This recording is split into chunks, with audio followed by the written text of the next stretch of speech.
I was willing to put in the work. God gave me this ability to be able to sing. Mm-hmm. So it was more than just wanting to sing. And I really wanted to help people. Mm-hmm. I mean, you can go sing anything. Right. You can go sing anywhere, but this is deeper than that. Yeah.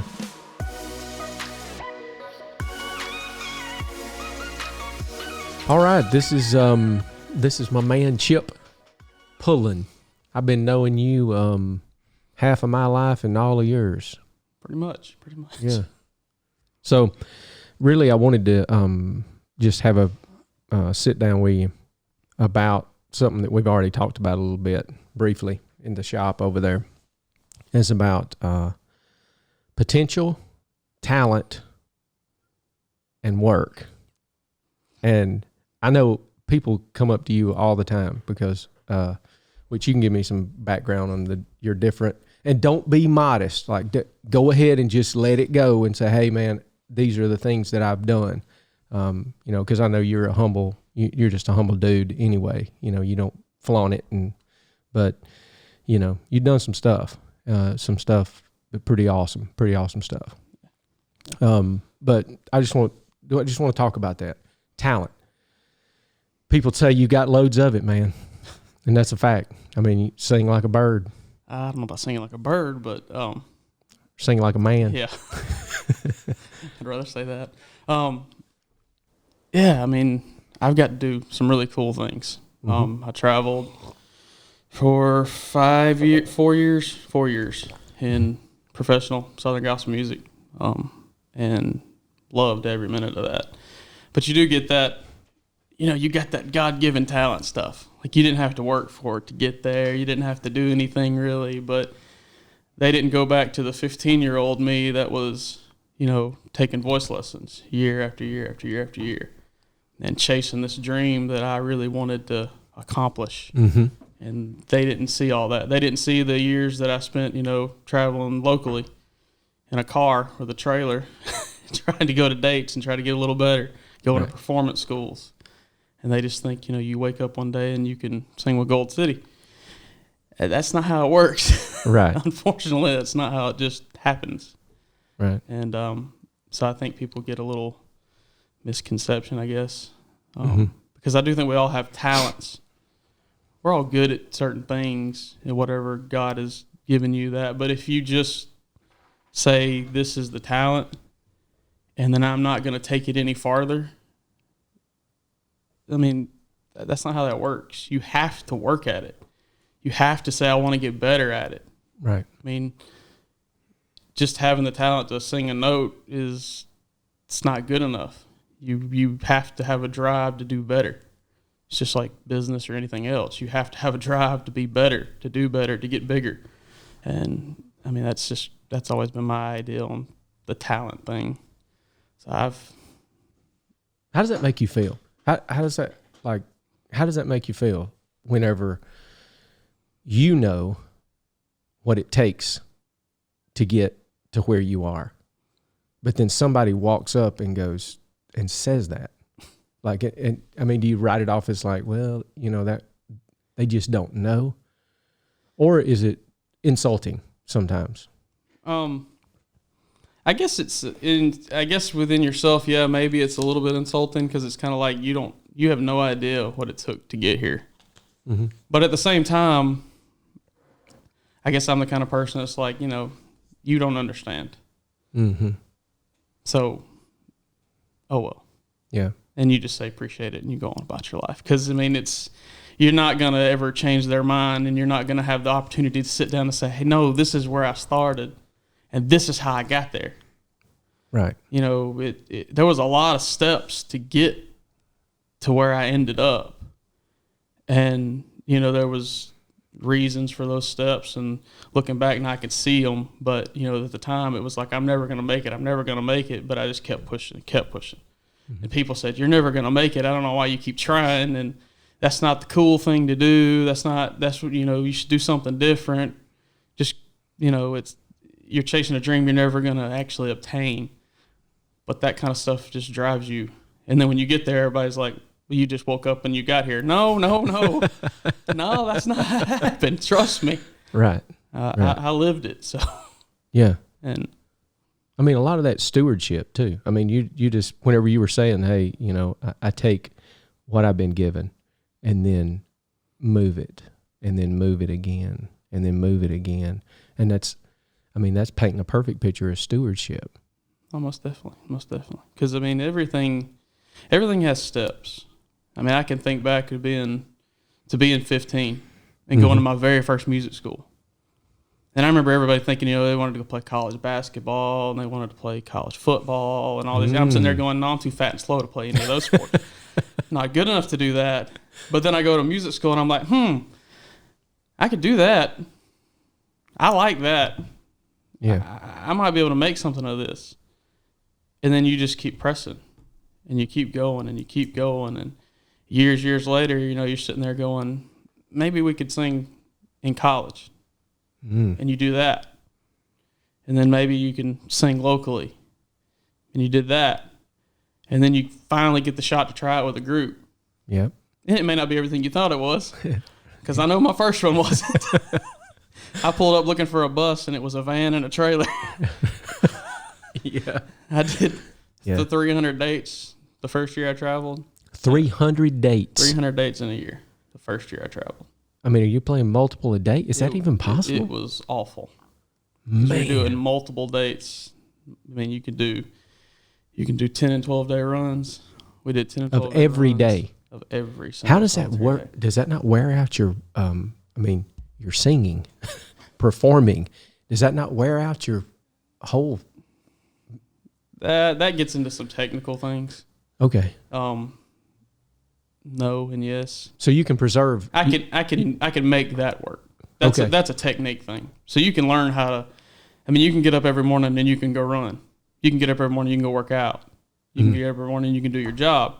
It's the same thing. That was my job. Gotcha. So I've trained myself to be able to do that every single day, and I had no problem with that part. Now physically, it'd kill you because you're getting in a van and you're driving to some awful motel and barely getting any sleep.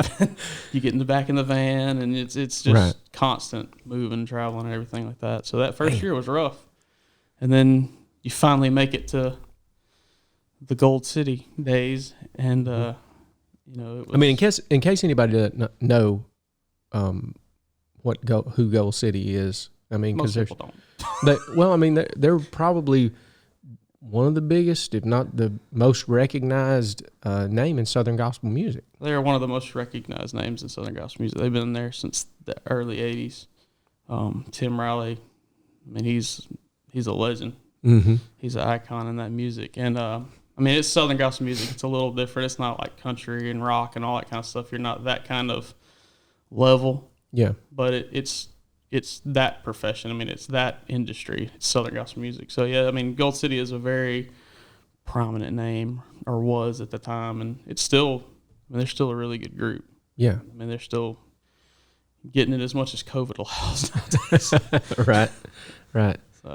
But so you became, so they're at the pinnacle of where you are, and then you're just pressing and keep going, and then you actually were the lead singer of Gold City. Yes, I was a lead singer for 3 years, and that was some fun times. Really, and it was really hard. Don't get me wrong, it was really really tough. How does that compare to the first group that you were in, where you're doing 300 dates and with 60 days off in a year versus, how many did you play there, and how did that work? Gold City, we got 2 weeks off. I sang every weekend. 2 weeks vacation, 2 weeks vacation, basically, was all I got. And so you're still traveling a lot of dates because you're still doing 10 days and 12-day runs and things like that. Yeah. But the level was a little different because with the Anchorman, it was, you're singing in smaller venues and you're traveling in a van, things like that. And that was just, the level of the group. Right. Nothing against them, just the level. Yeah. Gold City was at a different level. So you're getting to travel in buses and things like that. And that's kind of, we're going back to the thing where the misconception comes. You pull up in a nice Prevost and Yeah. You put on your nice suit and ties, and you look like, you know. I mean, these are $1 million buses. Like these are just they're legit. Top of the Top of the line. line. The Star deal. coaches. I mean, they're legit. Right. So when you pull up in that kind of setting, you know, people think, ooh, he's something. Nah, not really. Just lucky. Yeah. I mean, you worked hard to get there. Yeah. I mean, that's the whole point. I pushed so hard because I really thought I could achieve it. I thought I could get there. Mm-hmm. And no matter what anybody said, I was going to do it. I was going to make it. And just wasn't another choice. I had to make it. I had to prove that to myself. Right. And, you know, now I'm out of it. I got out of it after 3 years with them, and, you know, God had a different plan, something different. All that had a reason, all that had a place, and it got me to where I'm at now. Mm-hmm. You know, because you've known me all my life pretty much. Yeah. And you gave me my first job when I was 14 years old. I mean, but I've been blessed, by the way. Just side note, I have really been blessed to be around like guys like JC and you and Gary, and all of y'all were together at the same time, same church, together. And like that stuff doesn't happen by accident either. Like it's just, you know, I've been blessed to be around you as far as that goes. But I didn't mean to sidetrack you. No, it's really cool to. I mean, we grew up together.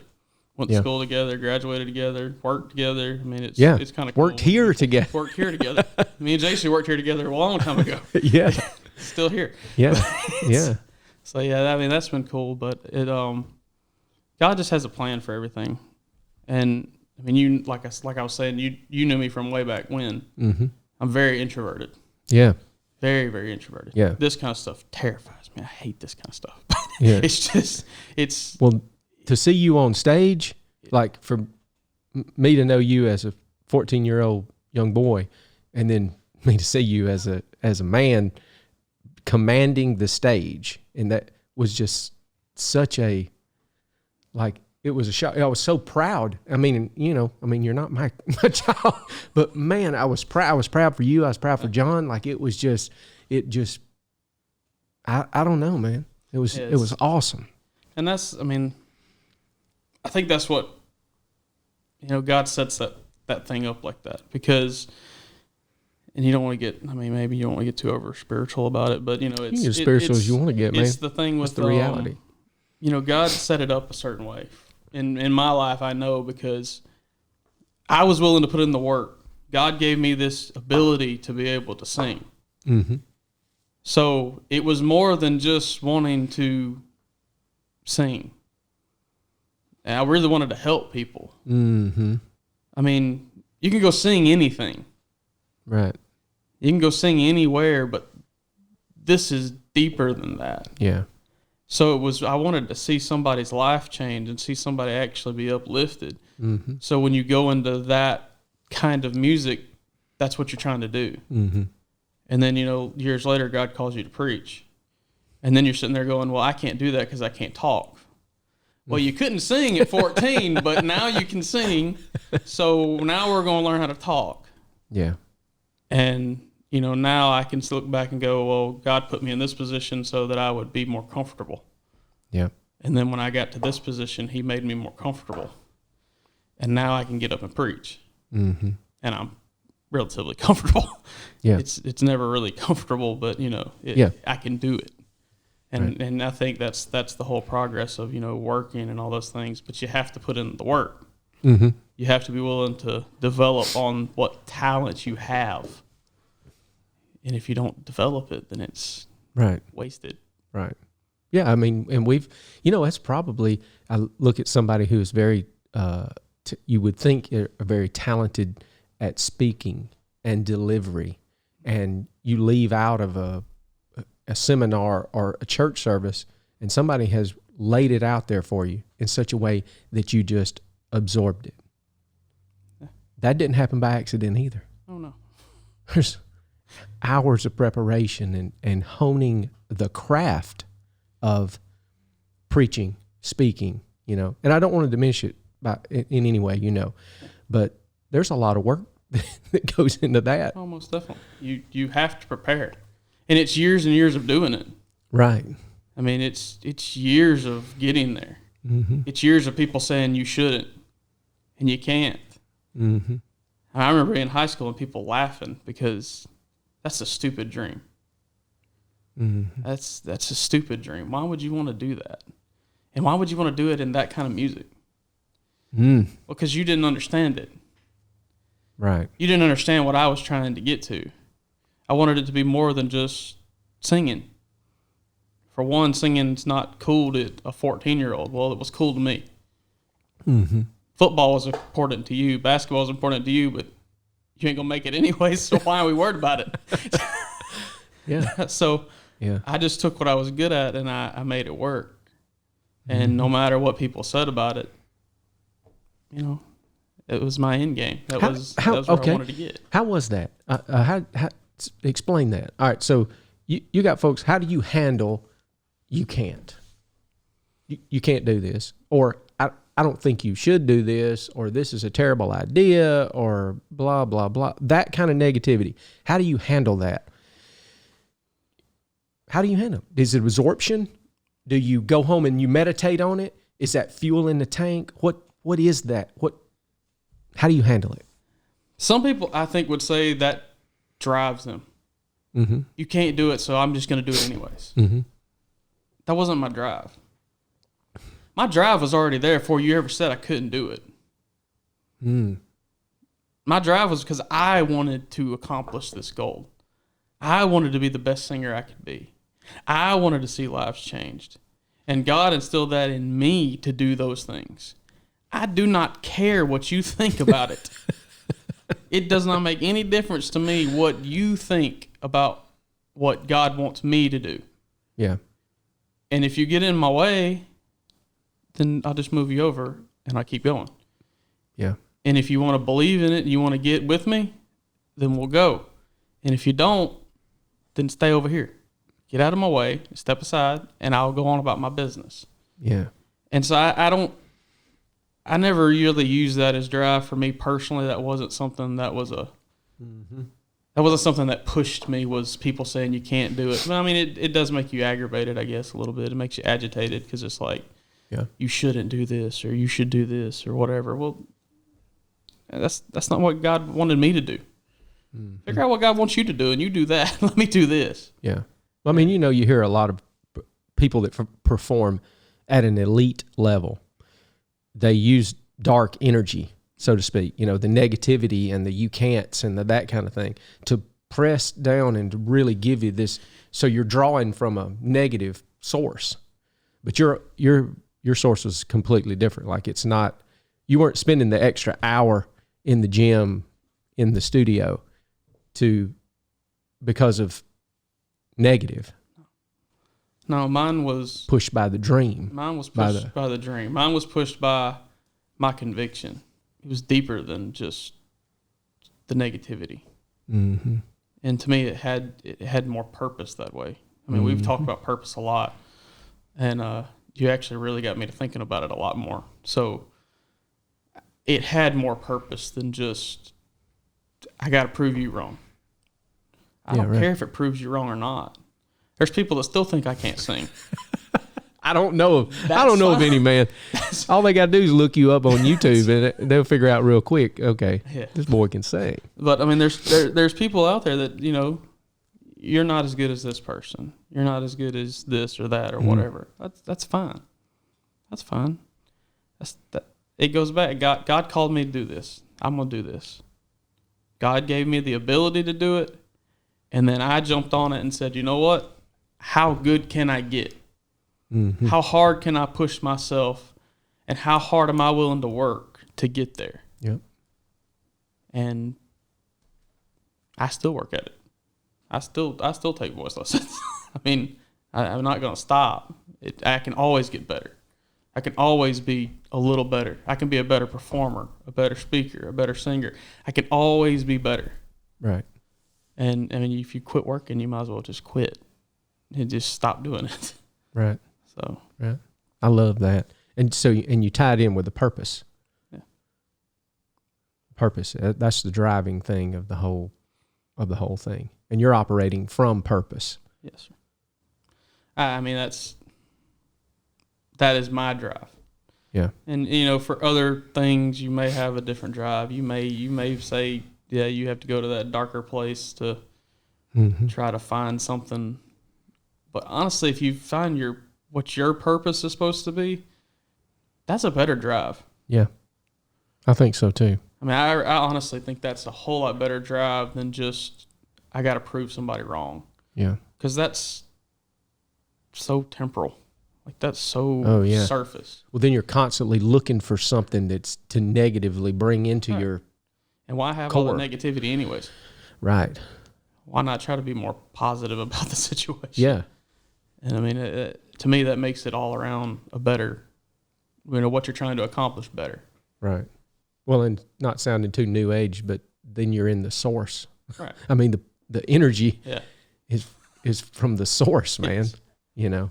So you're tapping into the clean burning fuel. Yes. Yeah. That's a good way to put it. Yeah, man. I mean, but it just, and then the drive is there, and then you continue to move on it. That's awesome. Tons of work. Exhausting work. Yeah. And just keep on and keep on and keep on. Until it's what's nauseating almost. Yeah. If you can get in your drive though, do you experience flow in that? Where you where it's almost timeless. I know at certain times in my work, if in a development work where I'm coding or I'm in the flow, it's almost like time melts away and hours can pass and I haven't moved. Like my brain is going 1,000,000 miles an hour and the thing is being created. Do you get like that in that singing? You get in a flow state? Yeah, I guess so, in a sense. You, it's kind of just, I guess in a way, kind of like you're saying, like it happens. Yeah, it's like it's almost effortless. Yeah, and it's great. Like it's doing the purpose of what you thought that it was supposed to be. It's just. I guess the way I would look at that is, I remember specifically going to Quartet Convention one year. The first year I was over there. Mm-hmm. And there's like 13,000 people. You're going to get up and sing our new hit song, which was Power of the Cross at the time. Mm-hmm. It's my song. First song I ever recorded with them, with Gold City. So I'm nervous. Like crazy nervous. Now you're in front of 13,000 other singers, or is this people and singers? Just okay, artists, singers, everybody, anybody and everybody's Gotcha. there.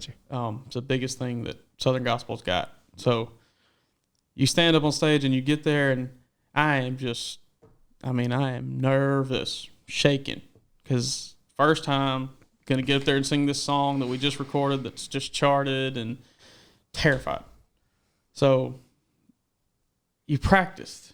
I've practiced. I've done my work. I've gotten here. We've sang the song 1 billion times. And then you get up there and you're like, this stuff doesn't sound good up here. The sound system's off. It's just not what you thought it was going to be. Mm-hmm. And I remember being extremely nervous. I remember looking back, and there was a guy sitting down in the front row. And it's one of the guys I admired. And he said, just sing off of memory. I was like, sing off of memory. And I think that's kind of what you're talking about. You just do it. I just sang the song. I did it every night. I practiced that song. I knew that song. So when it came to just doing it, just did it. It didn't have to sound good up there. I didn't have to hear well up there. I didn't have to do any of that stuff. I could just do it because I did it every night. Mm-hmm. It's like muscle memory. And that's when it gets to that really cool point. Because you're sitting there going, now I can just watch it happen. Now it's just happening. It's just working. I'm not trying to create it. You're not doing any of those steps at that moment in time. You're just letting it work. You're present in the moment. Right. And then you're going back to a spiritual sense, that's when you can really minister to somebody. Yes. Because then you're not going, what are the words? What are the notes? Am I going to get the big one? Am I going to miss the big one? Yeah. It's none of that. It's just, here's a song. Right. Now listen to it. Listen to the words. Listen to every word. Yeah. And get something out of it now. And then you can actually deliver it to somebody. You can, as they would say, you can paint the picture and you can tell the story. And when you're to that point, to that level, it just happens. It just goes. So I guess that's how I would relate what you're saying, as far as that goes. That's how I would relate that. Yeah. It just happens. It's kind of like that in the studio sometimes. Sometimes you can get in the studio and you can just be behind the mic and you've sang it 50 times and you're tired and you don't want to be there anymore. And finally you're just like, and it happens. And you're like, man, that was good. Save that cut. That's a number one, whether it ever goes there or not, but it was good to me. That's pretty cool. So when you're saying, I love the quote, and I can't remember, maybe it was a Ben Franklin quote that says, if I'd have had more time, I'd have written a shorter letter. And that's what I see a song as. Like somebody has taken a message, a story, and condensed it down in such a way to where every single word matters. Yeah. And it's, if you can consume it, if you're in the right spot and you can consume it, man, I mean, it hits more than an hour of listening to somebody lecture or preach or anything. It's amazing the power of that song. Do you, when you're delivering the song, does it ever go this way? Like are you almost an observer sometimes? You ever get like that? Or do you try to keep yourself from that? No. I think that's the best moments. We sang a song Gold City is known for. It's called It's Still the Cross. Yes. Danny sings it. Danny is my favorite singer. He was my boss, great boss, but he's a fantastic singer. Mm-hmm. We sing that song every single night. And you would think that, you're singing so many dates a year and you're working so hard at all this stuff that, that would get old. Mm-hmm. I never remember a time standing on stage and listen to him sing that song and think anything other than that's what God did for me. Never. I mean, there's times where you sit back and go, okay, I'm on autopilot. I'm just singing these songs and singing these songs and singing these songs because you got filler songs. People that go to listen to music or anything like that, you go to concerts, there are songs that are just there. They're filling gaps. It's not that they're bad. They're just not. It's still the cross. Yeah. They're not. They're not those kind of songs. Yeah. So, I guess you can get into a world where, there's parts of me that may have just put on autopilot and was just singing the song, singing the words. Yeah. But I never remember those moments with that type of song where I was not really getting something out of it myself. And if I wasn't, it was me being in a different place. And I was having a bad day. Mm-hmm. I was having struggles of my own. Mm-hmm. And in a lot of ways, God can convict you, in that moment. Yeah. Because I've been up there and looked at Danny and said, I ain't singing that one, buddy. I ain't doing it. You can push play, but I ain't singing it. No kidding. And he'd be like, no, we got to do it. No, buddy, because I ain't living it. I ain't singing that one today. Yeah. I don't want to go there. And then, of course, you hit the button because he's the boss. He's going to hit it anyways. So he hits the button, and you're sitting there going, oh, man, God just convicted me. Yeah. And, that's – I tried to stay where I was emotionally connected to the song. Because if I was emotionally connected to it, then I can make you believe it. You're going to get it if I'm believing it. I love it. If I don't believe the song – you're just listening to somebody sing pretty notes. Yep. Or in my case, bad notes. But I don't know, man. I hadn't heard many bad notes, bro. I always say I sang close to the pitch. I didn't really sing on it, just close to it. But really, I mean, yeah, you're at that point where you're sitting there going, I believe this song. Mm-hmm. So now you're invested in it too. Yeah. Because I actually painted that picture for you. You can see it. What is that? What is that? People, you can talk to somebody and they believe what they're telling you. And for whatever however God made us to be able to understand that, I don't know if it's energy or what it is, or if it's the Spirit actually interacting, drawing us together on something like that. But you've heard preachers or singers do exactly what you're talking about. And I've heard that. And even it doesn't even necessarily have to be something spiritual. We can be talking about other things, but that belief somehow comes across. Yeah, that's a hard one to explain. But you know what I'm talking about. I know exactly what you're talking about, because maybe that is the way we're wired, in a way. I mean, maybe that's what... I never really thought about it like that. Yeah, I mean, it's like I don't know what that is, but I know I can feel your belief in what you're telling me, like that kind of thing. You're emotionally connected. It's almost to like it. the conviction. Yes. I am so convicted about it that you are connected to it. Yeah. Whether you agree with it or not. Right. You know that I'm sincere. Maybe that's it. Maybe it's sincerity. And I think that's got to be part of it, because if I'm so convicted about this specific thing, whether you agree with it, like it, or anything, mm-hmm. you're going to sit there and go, man, you got to respect it. Yeah, he believes it. Yeah. I mean, he's going somewhere with that. Like there's something there. Right.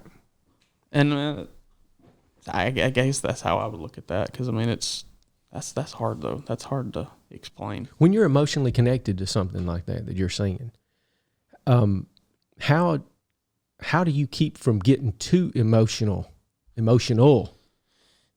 about it? I used to think that you had, without putting certain people down, there was a time when I was traveling that it was kind of looked upon that you don't do that. That's not professionalism. Mm-hmm. You should be able to block some of that out. Mm-hmm. So it's not professional to show your emotion all the time. Mm-hmm. Unless it's going to get a reaction. Mm. But then it becomes a show. Mm-hmm. So when I moved on from that point, then I had a great boss tell me, if you're going to get emotional about it, if God lays it, then go. Just let God be God, and you get out of the way and just let God do what he's going to do. It doesn't matter if you sound awful, if you cry, if you look ugly or whatever, just let God be God and let him take over, because that's real. It wasn't about all the time about being professional. Mm-hmm. And so there was a point in time where, yes, I would try to emotionally disconnect a little bit. Just sing the song. Sing the song. And you would practice it so much that you could just sing the song and almost do it off of just memory. Just doing it. I'm just up here doing the motions. Right. But when it finally came down to that's not really real, that's when it got a lot better for me, because it was, no, just let God be God. Let him do what he's going to do. Let him convict you. Let him emotionally direct you. And then it will be a better concert. Mm. They'll get it. We'll actually see lives changed and people uplifted because they see something real and not something that's just put on as a show. Right. So, I quit worrying about whether I got emotional or not. That's good. I just didn't care anymore. Wasn't worth it. Right. I mean, and on one hand, like if you never can, I guess if you can never get through a particular song, then nobody ever gets to hear it.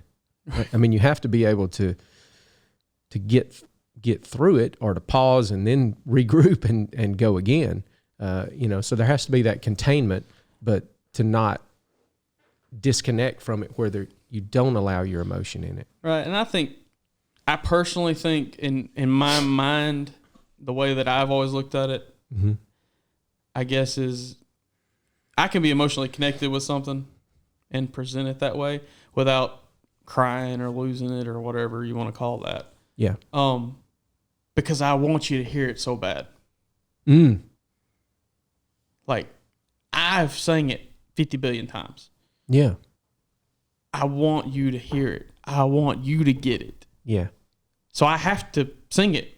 I have to get through it. Right. But I want you to hear it so bad that I'm going to get through it. Yeah. And then we can all be emotionally connected to it. Right. Then but we're going to get to the end first. Yeah. And I think, that's part of it. You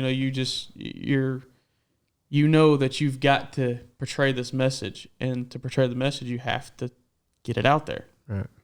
Man. And it all swings back to your purpose, man. What are you doing? Purpose? Why are you doing what you're doing? And that's a beautiful thing. When it all hits and it all comes together and you get to be in that flow of, in the present moment, God's real, I'm here, and the whole thing is just like, yeah.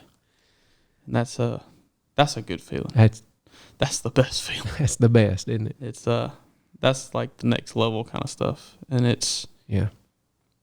If people would do that, figure out what their purpose is. And it goes back to your talent. What are you good at? Figure out what you're good at and work on it. Mm-hmm. I heard a quote the other day, and I'll probably mess it up, but the quote was, a stream doesn't break a rock by its power. It cracks the rock through its persistence. Mm-hmm. That's so true. Keep working at it. Keep pushing. Keep going. Yeah. So find what you're good at and then keep going. And that's part of your purpose. Because God's going to equip you to do something. Mm-hmm. So once you figure all that out, work at it and make that your purpose. Whether it's singing or owning a business or whatever, right. You can do something for God no matter what it is. It doesn't always have to be ministry related. Right. There's always something you can do. And it's all ministry related. It's all ministry related. Regardless of what you want to title it, how they title it. Yeah. I was talking to Joey yesterday briefly about we were talking about moving, building, doing all that stuff, and I'm like, I can't figure out because I can't see the future, and I have a hard time. The only time I can see God is when I turn around and I go, oh, he did that, and he put me right there and did this. And Joey said something I thought was just profound. And, it's just, he's quoting me Bible. But, and it ties in a whole lot with that purpose thing. He was like, in all thy ways, acknowledge him, and the Lord will direct thy path. And I was like, it's like he don't really care. I mean, not disrespectful. He does care, but he don't really care when I'm coming to this intersection if I turn left or turn right. He just wants me to acknowledge him as I go. And then he'll make sure that if it was supposed to be left, or I turned right and it was supposed to be left, then I'll get back around there here shortly. I just thought that was really, really, really cool. And that ties into that purpose thing. A lot of folks can't, like, what is my purpose? What am I doing? Like, I don't feel like I'm good at anything.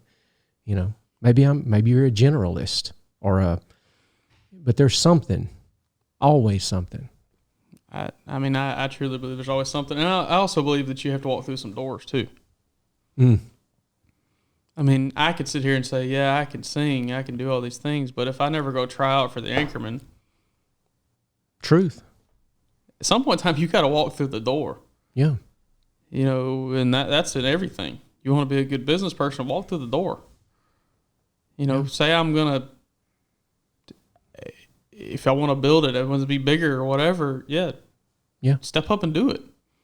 Build it. If it flops, it flops. it'll be okay. Something good will come out of it. I don't know what, but something will. Right. You can sell the building. It's just, Yeah. I mean, walk through the door. You know, if the Anchorman thing had been a flop, I'd go back home and get a job. Yeah. It was, it was a shot in the dark, and it created me to be able to. It made it where I could get to Gold City. Right. And then it made a way where I could preach more. And then it made a way where I went through multiple jobs, and I'm back here all these years later. That was funny. Yesterday when I was like, did you know Chip was in a professional, like an elite group, Southern Gospel group? She was like, no. And what's he doing here? All roads lead to SignMaster. We didn't make a lot of money. Yeah. Oh my gosh. Yeah, it's fun. But I'm glad you're back. I am too. Because I'm excited to see where it's going to go. Yeah. Especially now. So. Yeah, we got a lot of stuff going. It's fun. Yes. A lot of fun. That's a good place to hop off. I love you. And I appreciate you more than you know.